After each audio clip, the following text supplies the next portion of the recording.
여러분, 이제 이번 주 수요일이면 김민재가 기초군사훈련을 모두 마치고 독일로 떠날 준비를 하게 됩니다.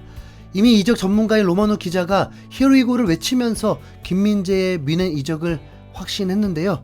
최근에는 구체적인 날짜까지 언급하면서 곧 김민재의 이적이 완료될 거라고 재차 관련 소식을 전했습니다. 미넨은 앞으로 10일 안에 방출 조항을 발동시키고 김민재를 영입할 준비가 되어 있다. 지난주 초에 밝혔듯 김민재와의 5년 계약에 합의했다라면서 다시 한번 히어로이고를 외쳐 김민재가 미넨으로 간다고 강조했습니다. 해외 팬들도 김민재가 벌써 미넨 선수라고 생각하는 듯 했고요. 맨날 부상당하는 에르난데스를 세레이 올해 수비수로 대체하다니 엄청난 업그레이드야. 이미 김민재가 미넨 선수라고 생각했어. 미넨이 다시 챔피언이 될 거야. 김민재 이적을 환영해. 가자. 세레이 최고의 수비수가 온다. 케인의 미넨 이적에 대해서도 알려줘. 우리는 지난 시즌 최고의 수비수를 영입한다라면서 매우 들뜬 반응이었죠. 김민재를 놓쳤다는 사실에 여전히 안타까워하는 맨유 팬들도 심심치 않게 보였습니다. 맨유는 아직도 구단 인수가 끝나지 않아서 김민재를 가로챌 수 있는 여력이 전혀 없는 것으로 보입니다. 토트넘의 케인을 노렸던 자금력에도 뭔가 알 수 없는 문제가 생긴 건지 공격수 영입에 쓸 수 있는 자금이 6,500만 파운드에 불과하다고 하네요.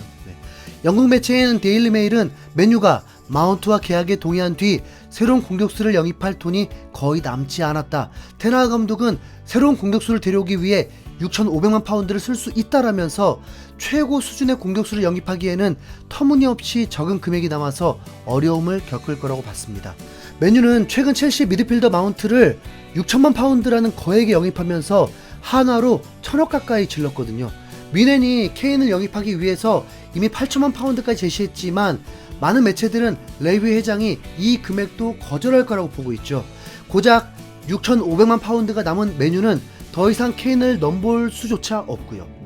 독일의 맹주인 바이에른 뮌헨이 올여름 매우 적극적인 행보를 보이자 독일의 BBC라고 불리는 키커에서도 전격적으로 나서고 있는데요.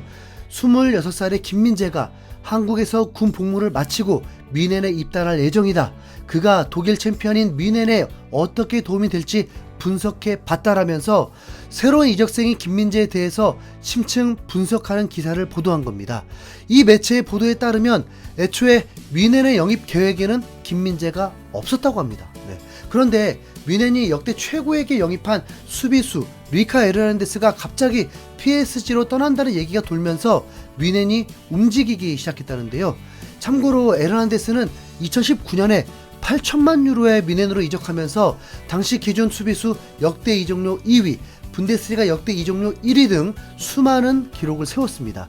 하지만 뮌헨에서 진행한 메디컬 테스트에서 오른쪽 무릎 인대의 손상이 밝혀지면서 뮌헨에 합류하자마자 부상으로 인해서 프리시즌 투어에도 참여하지 못했죠. 이후로도 에르난데스는 무릎 쪽 부상으로 계속 어려움을 겪게 됩니다. 아무튼 키커는 지난 시즌 김민재가 어떤 성과를 이뤘는지부터 조명했습니다. 김민재는 나폴리에서 각광받으며 1990년 이후 첫 우승을 달성하는데 대들보 역할을 했고 리그 관계자들이 인정하듯 당연히 최고 수비상을 받았다. 스파르타 감독은 지난 3월에 그는 현재 세계 최고의 센터백이다. 매경기 최소 20가지 이상의 놀라운 일을 해낸다. 공을 가지고 달리기 시작하면 5초 안에 상대의 페널티 에어리어에 도착한다라는 극찬하기도 했다라면서 김민재의 지난 시즌 커리어와 나폴리 스파르타 감독의 평가를 돌아보면서 김민재의 분석을 시작했습니다. 경험이 적은 비교적 완벽한 중앙 수비수. 이게 김민재에 대한 첫 평가인데요. 1m 90cm의 큰 키와 건장한 체격의 센터백인 김민재는 한 소식통의 표현에 따르면 엄청난 스피드가 인상적인 선수다. 그는 정말 빠르고 믿을 수 없을 정도로 힘이 세며 볼 소유 능력도 뛰어난 짐승 같은 선수다. 비교적 완벽한 센터백이다. 좋은 조합이 될 것이라면서 김민재의 개인 능력에 대해서는 전혀 의심하지 않았습니다. 하지만 아무래도 빅리그 경험이 적은 게 약간 걱정스럽다는 느낌이었죠. 생각해보면 김민재가 유럽으로 진출한 게 2021년에 튀르키예 페네르바체가 최초고 2022년에 이탈리아 나폴리로 갔다가 이제야 유럽 생활 3년 차입니다. 어떻게 보면 이게 불안 요소일 수 있는데 반대로 생각하면 엄청난 강점이죠. 매 시즌 리그 환경이 바뀌더라도 항상 최고 수준의 활약을 보여준 거니까요. 게다가 유럽 4대 리그인 세리에에서 입성하자마자 바로 우승을 해버렸으니까 적응에 대한 걱정은 솔직히 없습니다. 이 매체에서도 그 부분에 주목하면서 김민재의 뛰어난 적응력을 언급했습니다. 김민재는 적응할 시간이 필요하지 않았고 나폴리의 아이콘이었던 쿨리발리의 첼시 이적을 금방 잊게 만들었다. 그는 9월에 이미 세리에 이달의 선수상을 수상했다. 김민재는 실수 없이 꾸준한 경기력을 선보이면서 경기장 밖에서도 존재감을 드러냈다. 그는 항상 겸손하고 라커룸에서도 인기 있는 사람으로 여겨졌으며 사회적인 활동에도 적극적으로 참여했다라면서 김민재가 전임자인 쿨리발리를 완벽하게 대체한 것도 모자라서 경기장 안팎에서 훌륭하게 적응하면서 나폴리의 핵심 선수가 됐다고 전했습니다. 김민재가 한국에서 괴물이라고 불리는 이유가 있다. 현재 26살인 그는 타협하지 않고 돌진한다는 점에서 에르난데스와 유사하지만 그와 달리 빌드업에도 재능이 있다. 김민재는 2022-2023 시즌 유럽 5대 리그에서 1057회로 가장 많은 전진 패스를 냈고 2547회로 세 번째로 많은 패스를 성공시켰다. 2233회에 키미보다 7계단 앞섰다라면서 김민재가 뮌헨의 핵심 미드필더인 키미보다 많은 패스를 성공시키면서 빌드업에도 재능이 있다고 봤습니다. 현재 뮌헨의 수비수들 중에는 김민재보다 빌드업에 뛰어난 선수가 없다고 봐도 됩니다.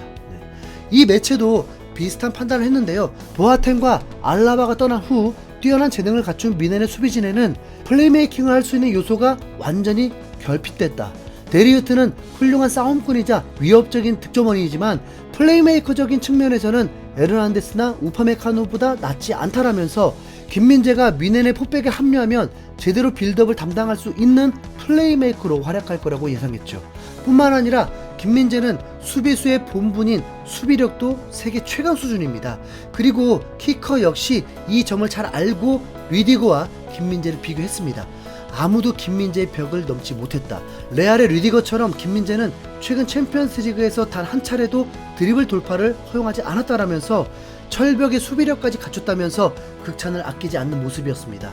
이 매체가 서두에 밝혔듯이 김민재는 에르난데스를 대처하게 될 텐데 키커는 이미 김민재가 에르난데스보다 더 우위에 있다고 평가했습니다. 이변이 일어나지 않는다면 김민재는 이미 전임자보다 더 유리한 고지를 점령한 채 뮌헨에 합류하게 된다. 에르난데스는 2019년 내측 인대 파열로 뮌헨에 입단한 이후 크고 작은 부상으로 계속 결장했다. 반면 김민재는 작년에 단 3경기만 결장했다라면서 김민재의 강철 체력을 높게 평가했죠. 뮌헨의 프리시즌 일정 중에 맨시티와의 친선 경기가 예정되어 있는데 이때 김민재가 꼭 출전해서 홀란과 맞대결하는 걸 보고 싶네요. 다음 시즌 정말 기대되는 요즘입니다.